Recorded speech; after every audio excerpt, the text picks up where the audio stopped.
To the top left, we have the LGIM player, our Terran in red. Yes. LGIM, Dreamer. Sometimes I lay awake at night wondering if his name is actually pronounced Dreamer, and we've all made a big mistake. But the voice just clarified that it is Dreamer TT. His opponent in the blue, Zerg player down here at the bottom right for the team, Prime. His ID is apparent. It is Boom Boom Prime. not sneaking up on you like a smelly sort of thing that can sometimes come into the room and make people upset. By the way, Wolf, did you know that Ohana actually means family? Oh, no way! Yeah, it's actually true. I think it's in Hawaiian. I had probably about 12 tweets about this, but for some reason I keep forgetting. Thank you for reminding me. Don't worry, I'll do it again in the future. It's something that just slips our mind so often. So Yeah, well, yeah, But only 12? You must have miscounted. I know that you're not that good at math, but it must have been like at least 20 by now. maybe so. I think the first time I was told by Stitch, I think, from the Disney film Lilo and Stitch, but Months ago. Yeah. Well, hatch first here actually for Boom Boom, and a regular opening from Dreamer, and this is something that Boom Boom scouts right away. Yeah, Boom Boom here with one of the drone scouts, and the drone scout is getting more popular for the Zerg. Some Zergs just try to rely purely on the Overlord scout, but now with Terran players starting more often with the command center first, it's really nice to know what kind of opening you are going to expect, because it's just like becoming a habit of Zergs, or at least an option for a Zerg player to start with a double hatch before pool if the Terran is going for 14cc, which is not the case here. We have actually gas for Boom Boom a lot faster than for Dreamer. We'll follow things up with the command center. There it is. And when will he take his gases? That is going to be the most important question for the Terran, because is he going to go like double gas before the second depot, as we've seen some Terrans do recently, or is he going to follow up with the second barracks first? Will he take just one gas? Second depot before gas is coming out. And the SCV will see the gas, which is so important. It needs to mineral walk that. There he goes. At this point, of course, for Dreamer, as Wolf already said, the gas timings are really important, because it basically just tells you how how soon the Hellions will be in the game if the Terran player is going for it. And there they are, double refinery, therefore we will see a Hellion play, maybe even to transition into the Banshees.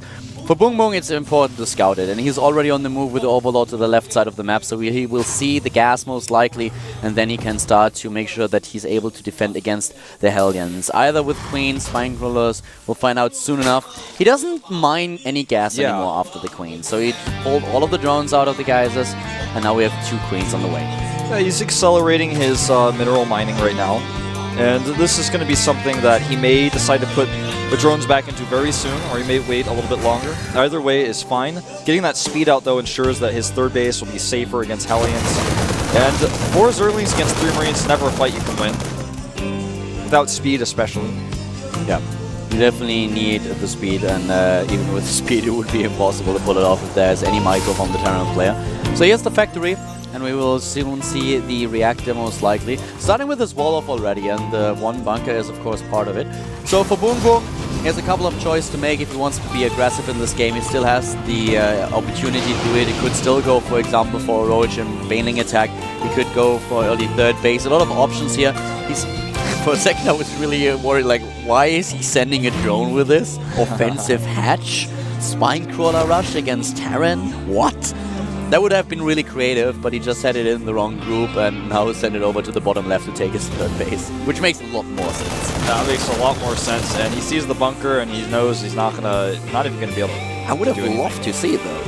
I mean, that would have been really creative. Just think about some kind of crazy play here. I find that type of hatchery offensive, to be honest. Like literally. Yeah. I don't really like it. I think that there are a lot of people watching this of all demographics, and they shouldn't see that type of hatchery.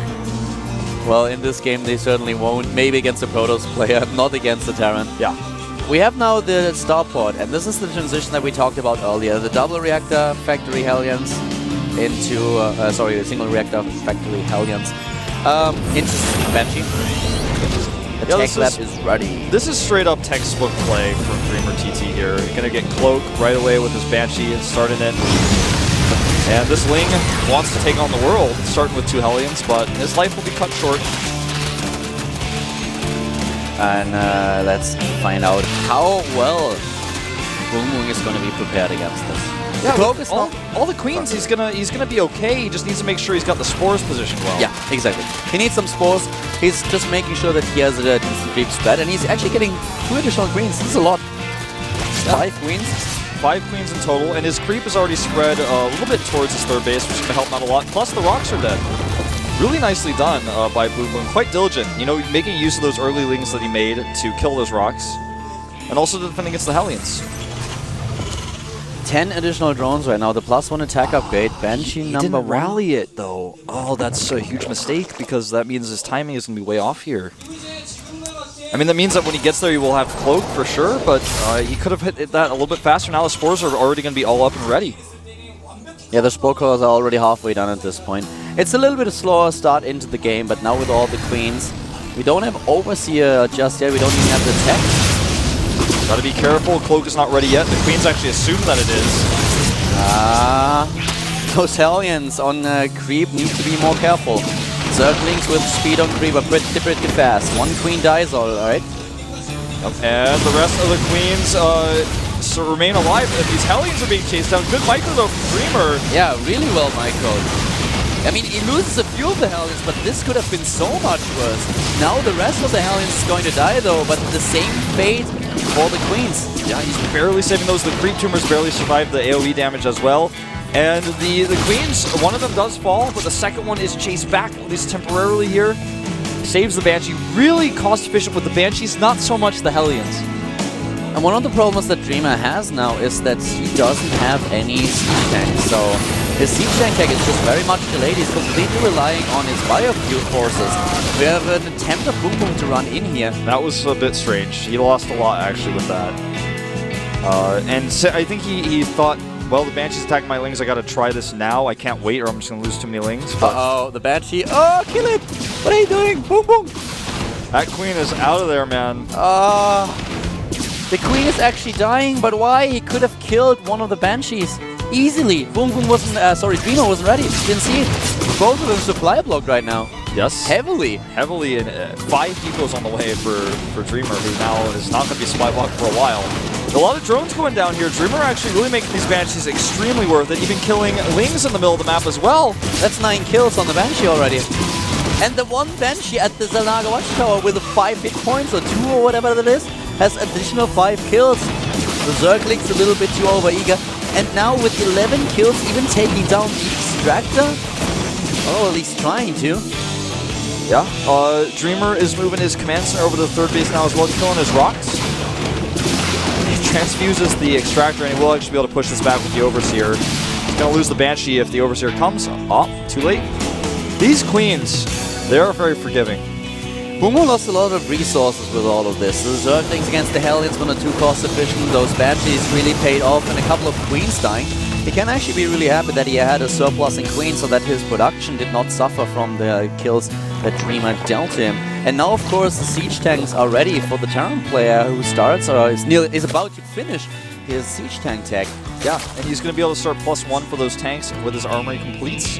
What's actually really cool for Dreamer TT is that he was able to make sure that Boom Boom doesn't have this crazy creep spread that we've seen so often against Terran. With the Banshees around, they killed the active creep tumors, and just now, as the Banshees are gone, Boom Boom can finally start to use his queens to make sure that he has the creep spread that he wants. Boom Boom's failing speed is done, and his hive is 3/4 of the way done. So he lost a lot. He didn't get his creep spread out, but everything else is okay. He's not missed any big jumps with his tech or his moving on with his build. He's got his upgrades coming out quite nicely, as well as +2 way ahead of Dreamer, who, even with the armory, has not started 2/2 upgrades at all. This drop here is actually really dangerous. Yeah, yes, he's moving in, losing 3, and getting out of there. He's going to reposition that Spore Core. It was a little bit too far to the back. Am I the only one who thought that those paintings looked really funny?